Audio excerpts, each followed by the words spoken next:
اللہ کے نام سے شروع جو بڑا مہربان نہایت رحم والا ہے۔ جب اللہ سے کچھ مانگتے ہیں تو پھر شک میں نہیں پڑتے، بس سب کچھ اس پر چھوڑ کے انتظار کرتے ہیں۔ رب کی تقسیم سے انکار کرنا حسد ہے، بھلا اس سے بہتر کون جانتا ہے کہ ہم کس چیز کے کتنے مستحق ہیں۔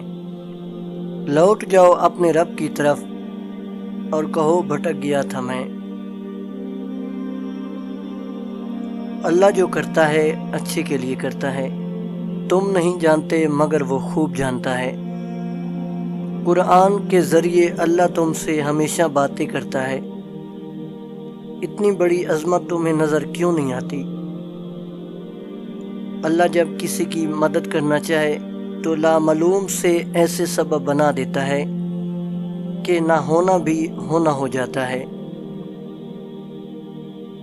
اور وہ دعائیں تو کبھی بھی رد نہیں کرتا، ہاں اپنے پاس سنبھال لیتا ہے، اور پھر وہ عطا کرتا ہے وہاں جہاں ہم نے گمان بھی نہیں کیا ہوتا۔ ظلم کتنی بھی بلندی پہ ہو، اللہ کے پاس انصاف ضرور ہوتا ہے۔ جب درد بڑھنے لگے تو چپکے سے اپنے رب کی طرف چلے جاؤ، کیونکہ دلوں کا سکون اس کی یاد میں ہے۔ ہمارے مانگنے میں کمی ہو سکتی ہے، اللہ کے دینے میں نہیں۔ اگر التجائیں رد ہونی ہوتی تو اللہ یہ کبھی نہ فرماتا کہ مجھ سے مانگو میں دوں گا۔